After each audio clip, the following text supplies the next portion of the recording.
So massive transfusion protocol is what I was talking about, and this is what is important, and that's what leads to targeted transfusion therapy. So the current protocol of management major obstetric hemorrhage is targeted transfusion therapy is very important. That means you do a point of care testing, you know which component to be given, and then give appropriately.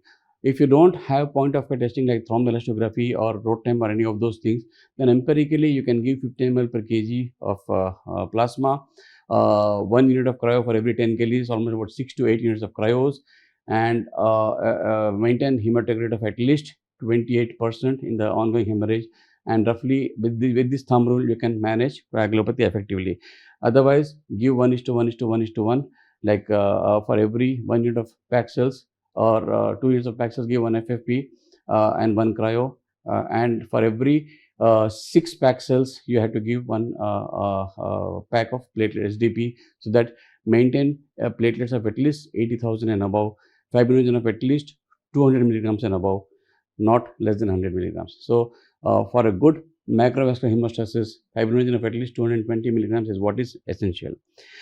Whether you want to go for whole blood or component is again a debate. Of course, whole blood also is equally important because it has all the coagulation factors. But importantly, whole refrigerated blood, there are no platelets available. And as the blood becomes old, the circulating coagulation factors are also lost. So always better to go for component therapy. So packed cells, FFPs, cryos are what the components are. And leukodepleted blood again is very important because we know that one of the notorious factor for TRALI is WBC. So why do you want to give WBCs when they are not required? So leukodepletion filters are available, Paul blood filters, but again, Paul blood filters will augment will reduce the free speed of transfusion. So generally, we leukodeplete the blood PRBC in the blood bank and it can transfuse.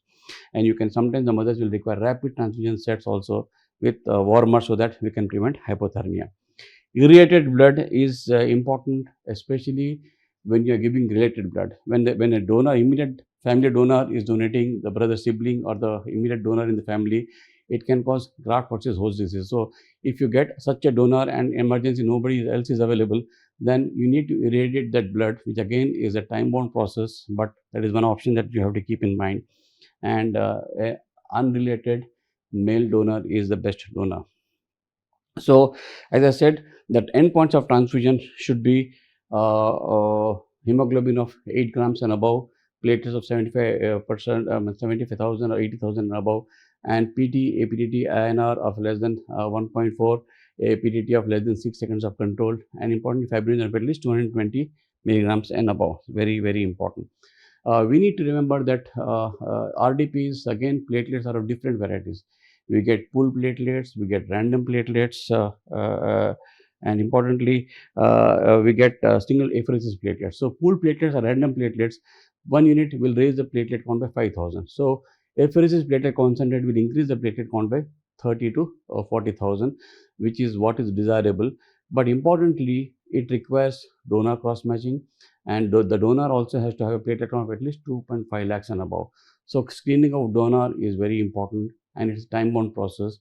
And most of the big hospitals, university hospitals or medical college hospitals, they have agitators available, platelets available on the agitator.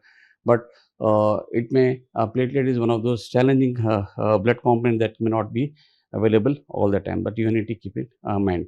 So basically, the massive transfusion protocol is nothing but MTP. When I say MTP1, you need to have the blood bank will immediately issues 2 units of O negative if they have.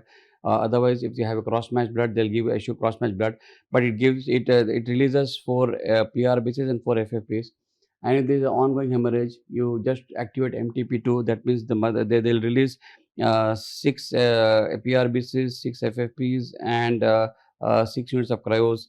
And subsequently, MTP3 is nothing but 6 units of PRBCs, 6 FFPs, and 6 RDPs or 10 cryos. And perhaps if there are no RDP, if you have available SDP, go for SDP.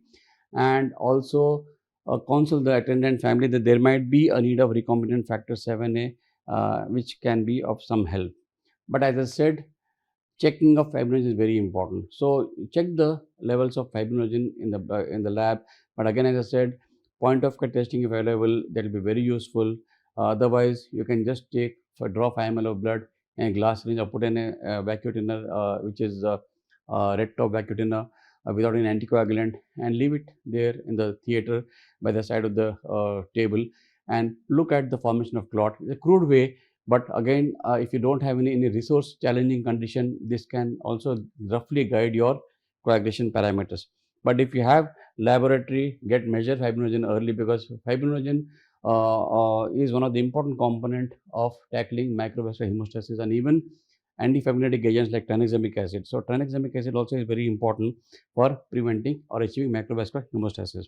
So as I said, pregnancy is a state of hyperfibrinogenemia, and fibrinogen of at least more than 220 is what is desirable. And if you get a patient with fibrinogen of less than 150, there is impaired hemostasis, and if it is less than 100 milligrams, there is poor hemostasis. There is no clot formation with the fibrinogen less than 50 to 80 milligrams per deciliter. So maintain fibrinogen levels of at least 220 milligrams and above. They're very, very important. And FFPs will not supplement or raise fibrinogen. So cryos are the one that will help in raising fibrinogen content, very important. And 1 unit of cryo will give 200 milligrams of fibrinogen. And fibrinogen concentrates are also available. And if the mother is having class 4 hemorrhage, go for fibrinogen concentrate bang on immediately. It's very, very important. And tranexamic acid also is very helpful in the mother when the mother is having ongoing hemorrhage, because we know that tranexamic acid as antifibrinotic agent, it helps in reducing the incidence of peripartum hysterectomies. And this is just a point of care testing method which are very, very important. So the resuscitation principles are 4 T's. The targeted transfusion therapy.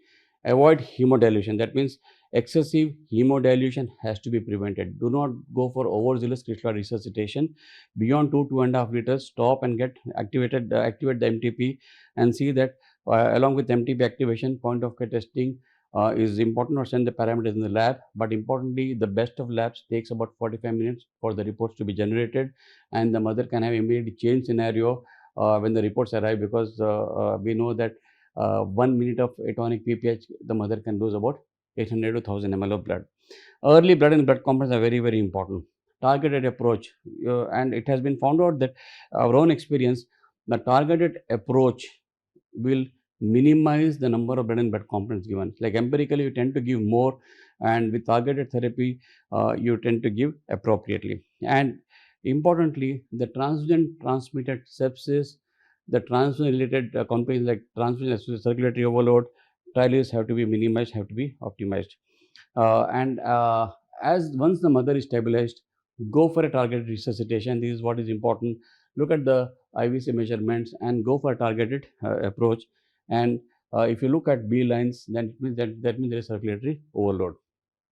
I was mentioning about targeted transfusion therapy. These are the case that we had a year ago, where if you see patient bled massively post-operatively, and if you see patient is almost having a pH of 6.8, hemoglobin is undetectable. There is almost less than hematocrit is less than 15, that is less than 3 grams, and we took up the patient immediately.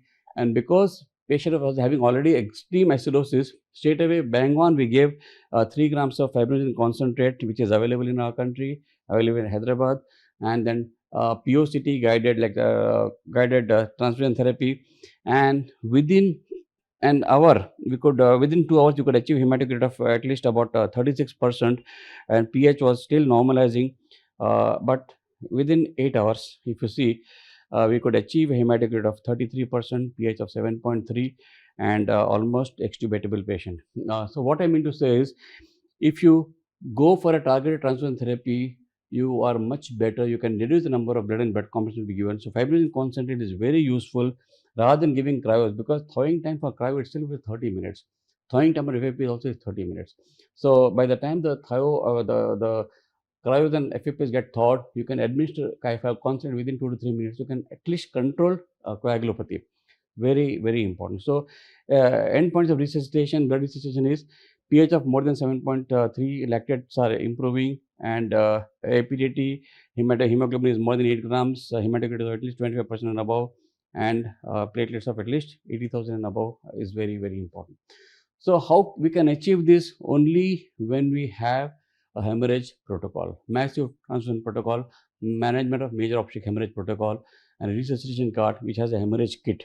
Like generally, we have a emergency card which contains the wide bore cannulas, the arterial and central line. As I said, in a massive hemorrhage, central line is not mandatory because insertion of central line takes at least about 10 to 15 minutes in best of hands.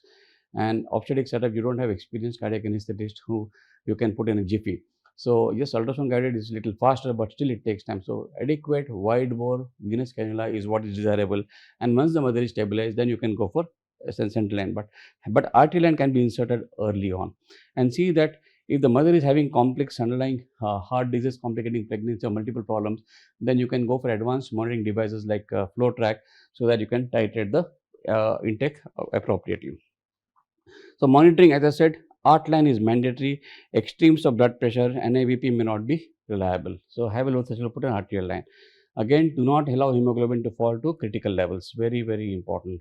And as I said, again, NIBP may be a very poor titrate because it will not give correct index. Like suppose if you don't have art line, after some time because of hypothermia, the pulse oximetry is not monitored, the blood pressure becomes very low and we don't know what we are looking. So have a low threshold to put arterial line early on is very, very important. Beat to beat monitoring is very important. And not to ignore urinary output, because the best clinical cardiac monitor is